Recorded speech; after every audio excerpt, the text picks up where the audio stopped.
بسم اللہ الرحمن الرحیم۔ ناظرین اکرام، اس وقت ہمارے ساتھ موجود ہیں جماعت الحرم پاکستان کے سربراہ مفتی گلزار احمد نعیمی صاحب۔ موجودہ ملکی صورتحال کے حوالے سے ان کے ساتھ آج انشاءاللہ گفتگو و شنید ہوتی ہے۔ تو ابتدائی طور پہ میں مفتی صاحب سے پوچھنا چاہتا ہوں کہ مفتی صاحب، موجودہ سیاسی صورتحال جو ہمارے ملک میں پیدا ہوئی ہے، اس حوالے سے بعض لوگ ان احتجاجی مظاہرین کو طالبان سے تشبیہ دے رہے ہیں، آپ کا اس حوالے سے کیا موقف ہے اور آپ کیا کہنا چاہیں گے؟ بسم اللہ الرحمن الرحیم۔ سیلوی صاحب بہت شکریہ۔ واقعاً آج کے جو حالات ہیں اور ہم نے جو پچھلے 4-5 دن گزارے ہیں وہ پاکستان کی تاریخ میں بہت ہی مشکل لمحات تھے، بہت ہی مشکل دن تھے اور بہت ہی ہمیں پریشانیوں کا سامنا کرنا پڑا بحیثیت قوم۔ جو ہے وہ بہت سارے ہمارے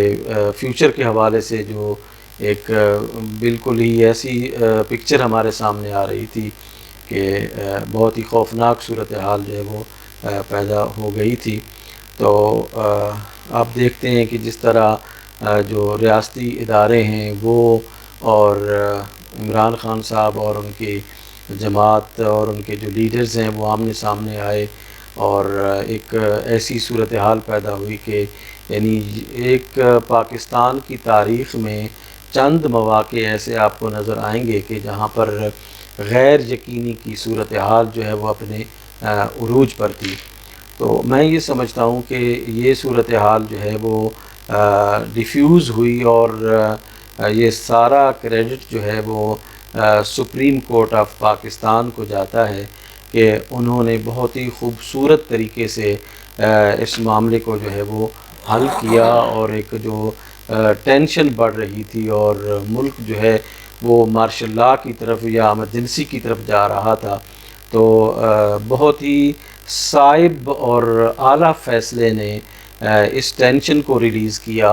اور سپریم کورٹ کی جو ججمنٹ اور سپریم کورٹ کا جو فیصلہ ہوا اور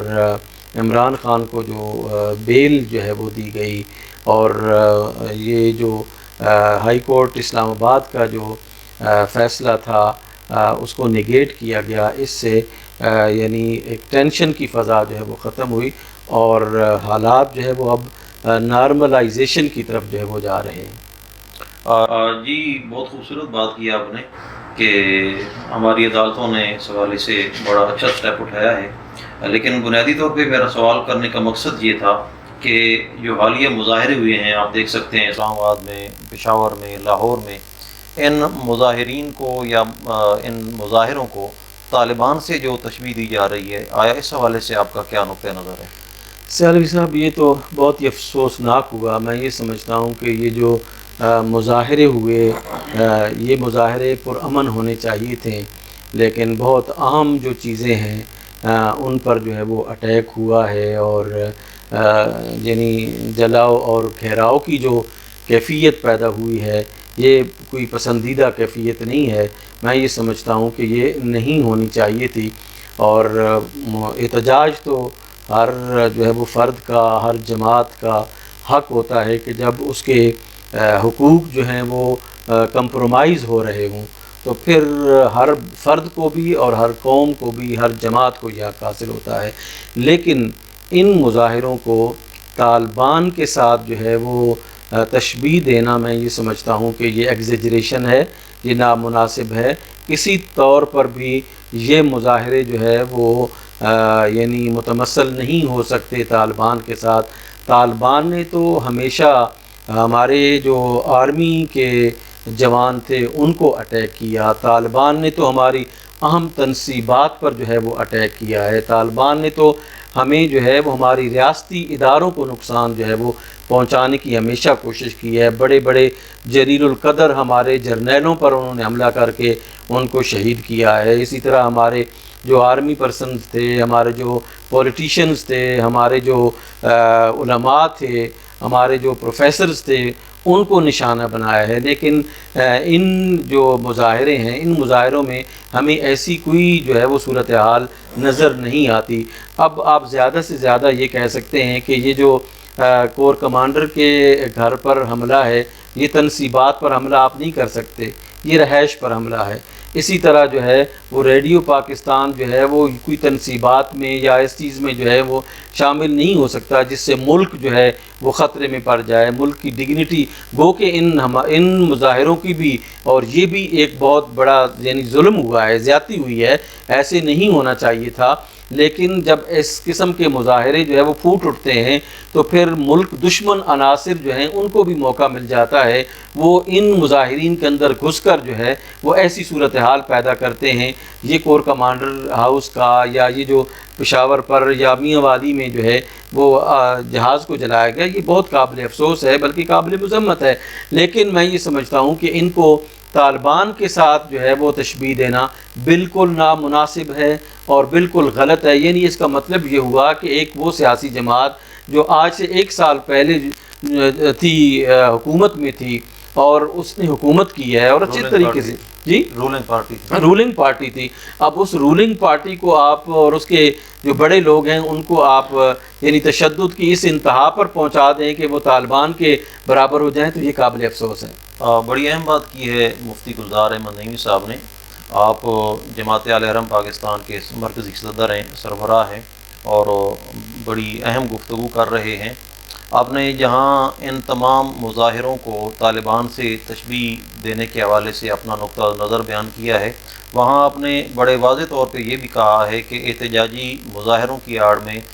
ملکی املاک کو یا نجی املاک کو نقصان پہنچانا یہ بھی قابل قبول نہیں ہے۔ تو اگلا سوال بہت اہم ہے مفتی صاحب۔ لاہور سے ایک مسلک کے عالم دین نے سیدہ کے گھر کے ساتھ جلانے کی تشبیہ دی ہے، آپ کے خیال میں یہ تشبیہ موجودہ صورتحال میں اور موجودہ صورتحال پر کہاں منطبق ہو سکتی ہے؟ یہ میں یہ سمجھتا ہوں کہ ایک عربی میں مقولہ بولا جاتا ہے کہ کسی بھی چیز کی محبت انسان کو جو ہے وہ اندھا کر دیتی ہے اور بندہ جو ہے وہ یعنی سوچنے کے سمجھنے کے قابل نہیں رہتا۔ اس کو اس تناظر میں دیکھیں تو زیادہ مناسب ہوگا۔ اب کہاں سیدہ ظاہرہ طیبہ سلام اللہ علیہا کے در انور کی بات ہے اور کہاں یہاں پہ پاکستان میں کسی جگہ کو جلنے یا جلانے کی بات ہے، تو یہ بھی میں یہ سمجھتا ہوں کہ یہ بھی ایک ایسی مبالغہ آرائی ہے جو میرے نزدیک جو ہے وہ بہت قابل مذمت ہے۔ یعنی ایک طرف جو ہے وہ آپ اتحاد و وحدت کا علم بلند کرتے ہیں اور دوسری طرف جو ہے وہ ایک ایسا متنازع کام جس کو آج تک اہل سنت نے قبول نہیں کیا ہے کہ سیدہ کے گھر کو جلانے کی کوئی مسلمان سوچ بھی نہیں سکتا ہے اور نہ ہی کوئی ایسا ہوا ہے۔ اور ہمارے اہل سنت کے منابع میں اگر زیادہ سے زیادہ آپ کو ملے گی تو وہ یہی ملتی ہے کہ حضرت عمر فاروق رضی اللہ تعالیٰ عنہ نے کوئی اس قسم کا اظہار نہیں فرمایا تھا کہ جس سے سیدہ کے گھر کی توہین ہو یا سیدہ کے مقام اور مرتبے کی جو ہے وہ توہین ہو۔ یہ اس قسم کے یعنی لوگوں کا مسئلہ ہے کہ جو ایسی چیزیں کشید کر لیتے ہیں جو اتحاد و وحدت کو تباہ و برباد کرتی ہیں۔ میں یہ سمجھتا ہوں کہ کیا یہ ٹینشن اور یہ مسئلہ جب اس ملک میں جو ہے وہ کس طرح فلیئر اپ ہو گیا ہے اور مسائل جو ہے وہ بڑھ رہے ہیں، آپ الگ طور پر جو ہے وہ ایک مسئلہ کھڑا کر کے آپ جو ہے وہ فرقہ واریت کی آگ جو ہے وہ لگا رہے ہیں۔ کیا مطلب ہے آپ کا یہ کام کرنے کا؟ سیدنا عمر فاروق رضی اللہ تعالی عنہ مسجد نبوی کے منبر پر بیٹھے ہوئے ہیں، امام حسین علیہ السلام جو ہے وہ تشریف لے کے جاتے ہیں اور بہت سخت الفاظ میں حضرت عمر فاروق رضی اللہ تعالی عنہ کو کہتے ہیں کہ میرے بابا کے منبر سے جو ہے وہ آپ اٹھ جائیں اور آپ اپنے بابا کے منبر پر جا کے بیٹھیں۔ مولا علی کرم اللہ تعالی وجہ الکریم کے اور رسول کے فرزند کے اس جواب میں کیا حضرت عمر فاروق رضی اللہ تعالیٰ نے یہ نہیں فرمایا تھا کہ یہ میرے باپ کا تو کوئی ممبر ہی کوئی نہیں ہے، یہ جو ممبر مجھے ملا ہے یہ تو مجھے رسول اللہ آپ کے بابا نے عطا کیا ہے۔ یعنی فاطمہ کی اولاد کا جب یہ احترام ہے تو سیدہ فاطمہ کا ان ہستیوں نے کتنا احترام کیا ہوگا۔ یہ محض قصے کہانیاں ہیں جن کو اہل سنت کے مقتدر اور اجل علماء کرام نے بالکل جو ہے وہ نگیٹ کیا ہے اور اس کی جو ہے وہ بالکل مذمت بھی کی ہے کہ ایسا کوئی واقعہ نہ ہوا ہے اور نہ اس قسم کی جو ہے وہ بات ہوئی ہے۔ میں یہ سمجھتا ہوں کہ اس کو اس موقع پر یہ لے کے آنا یہ فرقہ واریت کو ابھارنے کے مترادف ہے اور اس پر انشاءاللہ تعالی ہم کسی اور موقع پر بھی بات کریں گے۔ فی الوقت میں یہ سمجھتا ہوں کہ پچھلے دنوں بھی جن عالم دین کی آپ بات کر رہے ہیں ان کا رویہ بہت قابل افسوس ہے، وہ انتہا پسندانہ رویے پر اتر آئے ہیں کہ ایک لڑکے سے غلطی ہوئی، یعنی جماعت کے یعنی پی ٹی آئی کے ایک جلسے میں جو ایک بچے نے ایسے الفاظ کہہ دیے جو اس کو نہیں کہنے چاہیے تھے، اور اس نے بالکل غلط الفاظ کیے ہیں جس کی کسی طور پر بھی نہ توثیق کی جا سکتی ہے، نہ تصدیق کی جا سکتی ہے، نہ تائید کی جا سکتی ہے۔ اسی وجہ سے جو ہے وہ اس پارٹی کے دو بڑے لوگوں نے جو ہے معذرت کی ہے کہ یہ بچہ تھا ایسے ہو گیا، لیکن اس بچے کو بھی اور اس اجتماع میں جانے والوں کو بھی ان عالم دین صاحب نے جو ہے وہ ولد الزنا قرار دیا ہے۔ اب میں یہ پوچھتا ہوں کہ کیا جب یہ فرض کریں کہ اگر وہ ولد الزنا ہے تو آپ موجود تھے، آپ عینی شاہد ہیں جو یہ بات جو ہے وہ کر رہے ہیں، تو اس قسم کی باتیں جو ہے وہ نہیں کرنی چاہیے اور آگ جو ہے وہ نہیں لگانی چاہیے۔ علماء کرام کا کام جو ہے وہ آگ کو ٹھنڈا کرنا ہے، یعنی آگ پر پانی ڈالنا ہے، نہ کہ جو ہے وہ ہم آگ کو جو ہے کہیں اور لگی ہوئی ہو تو ہم اپنے گھروں میں اس آگ کو لے آئیں۔ میں یہ سمجھتا ہوں کہ یہ جو مس انڈرسٹینڈنگز پیدا ہوئی ہیں پی ٹی آئی کے درمیان اور ریاستی اداروں کے درمیان اور دیگر جو ہے نا وہ سیاستدانوں کے درمیان، علماء کرام کا یہ فرض ہے کہ ان غلط فہمیوں کو دور کر کے ان کو قریب کریں، سیاستدانوں کو آپس میں قریب کریں، ریاست کی اداروں کے جو افراد اہم افراد ہیں وہ ہمارے لیے قابل احترام ہیں، ان کو جو ہے وہ قریب کرنے کی کوشش کی جائے، نہ کہ ہم جو ہے وہ پارٹی بن جائیں اور ایک ایسی تنقید کریں جس کا کوئی جواز ہی جو ہے وہ نہ ہو۔ میں اس چیز کی جو ہے وہ یقین جانے کہ یعنی اس موقع پر سیدہ کے گھر کے حوالے سے جو بات کی گئی میں اس کی مذمت کرتا ہوں۔ یہ حکمت پر مبنی نہیں ہے، یہ دانش پر مبنی نہیں ہے۔ ہمیں جو ہے وہ ایسی چیزوں کو اوائڈ کرنا چاہیے، ہمیں اس موقع پر جو ہے وہ آگ کو ٹھنڈا کرنا چاہیے، نہ کہ آگ کو جو ہے وہ اور الاؤ ہم دیں، اس پر پٹرول چھڑکیں، پانی چھڑکنا چاہیے ہمیں۔ گویا یہ سمجھا جائے کہ موجودہ صورتحال کو مد نظر رکھتے ہوئے موصوف نے ایک من گھڑت واقعہ کو بیان کر کے دو طرح کے مقاصد حاصل کرنے کی کوشش کی ہے کہ ایک تو سیاسی مفادات حاصل ہو جائیں گے، دوسرا لوگوں کے اندر، پاکستانیوں کے اندر ایک فرقہ واریت جو ہے اس کو پھیلانے کی ایک مبینہ طور پہ کوشش کی گئی ہے۔ بڑی خوبصورت گفتگو اور بہت خوبصورت جواب دیا۔ اب آخر میں آپ سے یہ پوچھنا چاہتا ہوں کہ اس تمام تر صورتحال میں جو حالیہ ہمارے ملک کے اندر پیدا ہوئی ہے سیاسی حوالے سے، آپ کیا سمجھتے ہیں کس کی جیت ہوئی ہے اور کس کے حصے میں ہار آئی ہے؟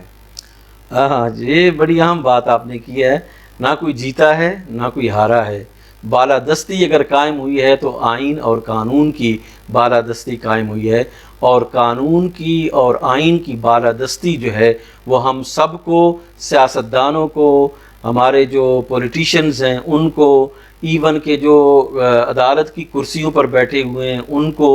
اسی طرح جو ہے وہ ہمارے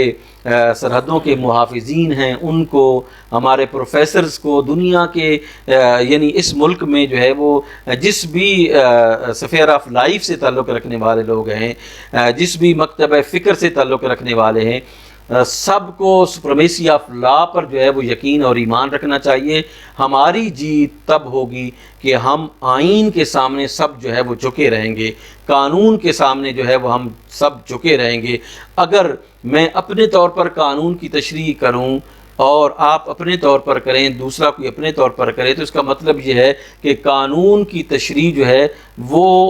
یعنی ایک ایسا بازیچہ اطفال بن جائے گی جس کی کوئی حیثیت نہیں رہے گی۔ میں یہ سمجھتا ہوں کہ عدالتوں کا کام انصاف مہیا کرنا ہے، اور عدالتوں کو جو ہے وہ ہمیں آزاد رکھنا چاہیے، انڈر پریشر عدالتیں جو ہے وہ نہیں ہونی چاہیے، اور عدالتیں بھی جو ہے وہ اس بات کا اہتمام کریں کہ کسی فرد کو اس کے فیس کو دیکھ کر، اس کے چہرے کو دیکھ کر جو ہے وہ انصاف نہیں ہونا چاہیے، بلکہ حالات و واقعات اور دلائل اور شہادتوں کے جو تقاضے ہیں ان کے مطابق جو ہے وہ انصاف ہو، اور پوری دنیا دیکھے کہ انصاف جو ہے وہ ہو رہا ہے۔ کل کا جو ڈیسیژنز تھے اور سپریم کورٹ کے اور